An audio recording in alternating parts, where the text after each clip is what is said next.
The sound that erupted from 23 monkey throats simultaneously was like nothing Karen had ever heard, a prehistoric war cry that made her bones vibrate, and her carefully maintained composure crumble like week-old HOA meeting minutes.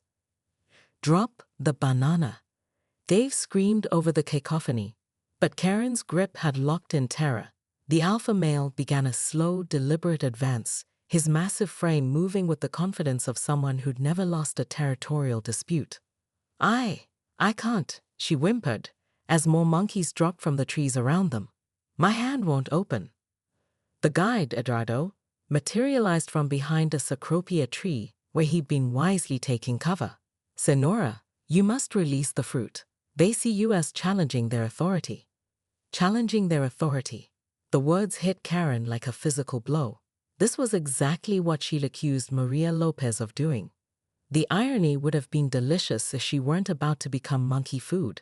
"This is ridiculous," she muttered, trying to summon her usual commanding tone. "I paid good money for this experience. These animals should be properly trained too."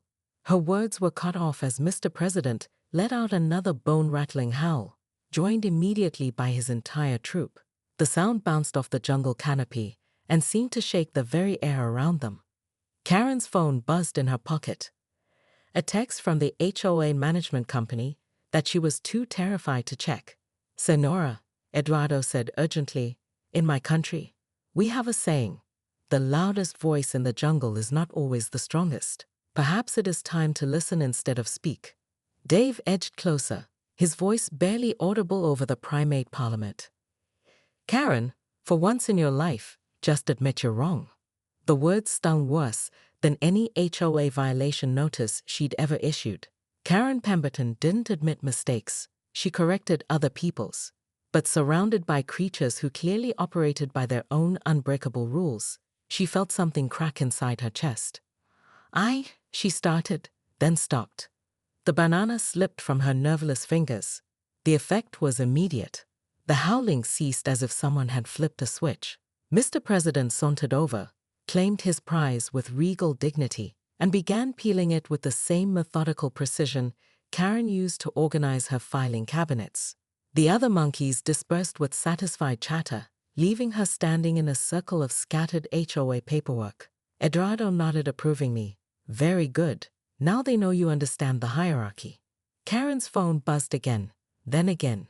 She finally pulled it out with shaking hands and saw 7 missed calls from Janet Morrison and 3 texts from the management company. "Emergency meeting tonight. Financial irregularities discovered. Your presence required immediately." "Dave," she said quietly, "I think we need to go home." "Yeah," he replied, still eyeing the trees warily. "I think we do." As they walked back toward the lodge, Karen caught Eduardo watching her with an expression that reminded her uncomfortably of Mr. President's knowing stare. "Senora," he said softly, "sometimes the jungle teaches us who we really are." The flight back to Denver felt like a death march. Karen stared out the airplane window at the shrinking Costa Rican coastline, her phone buzzing incessantly with messages she couldn't bring herself to read. Somewhere over Guatemala, Dave finally broke the 6-hour silence. "They're going to remove you from the board." Karen didn't look away from the window. "I know. The playground fund is gone. The management company found the irregularities." His voice was gentler than she deserved. "Karen, why did you really take that money?" She closed her eyes, seeing Mr. President's ancient gaze. "Because I could. Because no one ever questioned me before." The admission tasted bitter. "Because I thought I was untouchable." When they landed in Denver, Karen's carefully ordered world had already begun its collapse. Her phone showed 43 missed calls and a voicemail from Maria Lopez that made her stomach clench. "Karen, I know you're scared right now. Call me when you get home. We need to talk." The emergency HOA meeting was held in the community center instead of Karen's living room. The first sign that her reign was truly over. She walked in to find every homeowner in Willow Creek crammed into folding chairs, their faces ranging from disappointed to furious to something worse, pitying. Maria Lopez stood at the front of the room with a composure that Karen envied and despised in equal measure. "Before we begin," Maria announced, I want to make something clear. This isn't about revenge. This is about accountability. The financial audit was damning. 3 years of questionable expenses, creative bookkeeping, and outright misappropriation.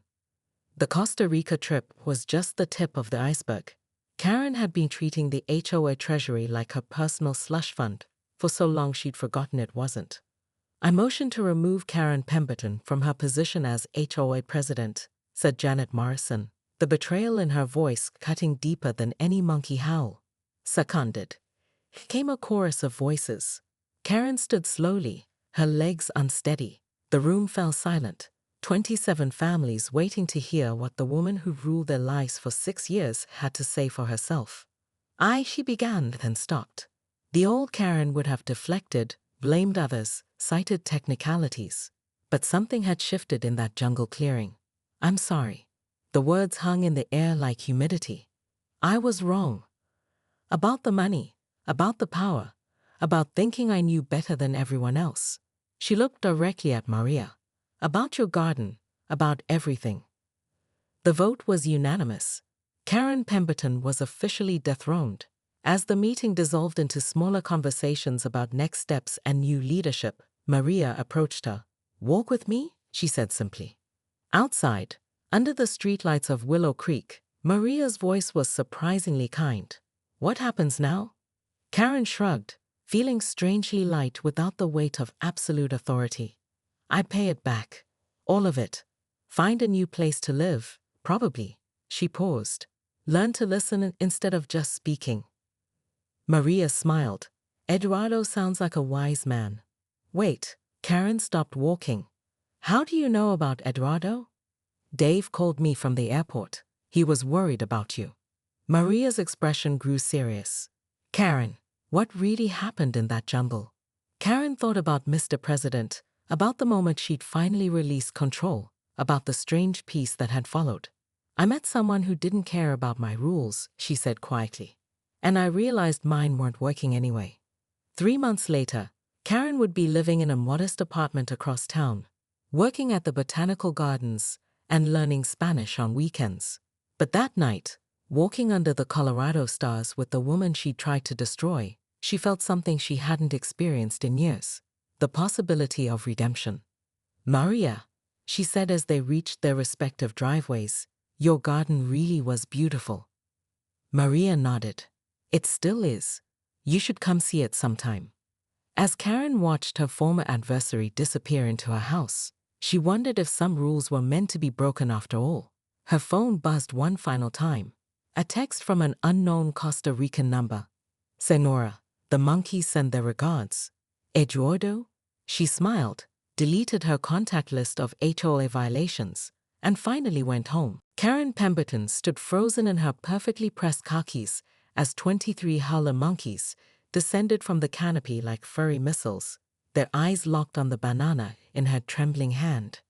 What had started as an educational nature experience for the Willow Creek HOA annual retreat had just become a primal nightmare. Nobody move, she shrieked, though the advice came 3 seconds too late. The alpha male, a scarred beast she'd mentally nicknamed Mr. President, had already claimed her designer purse and was systematically destroying her laminated HOA violation notices with methodical glee. 6 hours earlier, Karen had been riding high on vindication. The emergency board meeting she'd called to address the Lopez situation had gone exactly as planned. Maria Lopez's vegetable garden, clearly 3 inches beyond the approved property line, would be removed, and Karen's authority as HOA president would be reinforced once again. The rules exist for a reason, she declared to the 5 other board members crammed into her spotless living room. If we let one homeowner ignore property boundaries, where does it end? Chaos, that's where.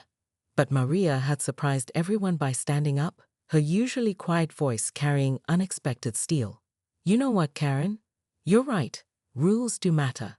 That's why I reported your little Costa Rica trip to the HOA management company. Karen's coffee mug had frozen halfway to her lips. Excuse me. Article 12, Section 4 of our HOA charter, Maria continued, pulling out her phone. Board members cannot use association funds for personal travel, even if they claim it's for research purposes. The room had gone silent, except for the aggressive ticking of Karen's grandmother's clock. She'd felt her carefully constructed world tilting on its axis. The Costa Rica Eco Lodge she'd booked, ostensibly to research sustainable community development, had cost the association $3,200, money that was supposed to fund the playground renovation. That was legitimate research. Karen had protested, but she could see the doubt creeping into the other board members' faces. Even Janet Morrison, her most reliable ally, was suddenly very interested in her fingernails. Now surrounded by increasingly agitated primates in the middle of the Manuel Antonio rainforest, Karen realized her desperate attempt to legitimize the trip had backfired spectacularly. She'd insisted on the educational monkey encounter to prove she was serious about conservation research. The guide had warned them about feeding the animals, but Karen knew better. She always knew better. "Mrs. Pemberton," whispered Dave Chen, the HOA treasurer who'd reluctantly joined the trip, "maybe you should drop the banana. I am not giving in to these rule breakers." Karen hissed back, clutching the fruit tighter. Mr. President tilted his head, studying her with ancient, knowing eyes that seemed to say, "Lady, you have no idea what you're dealing with." That's when the howling started.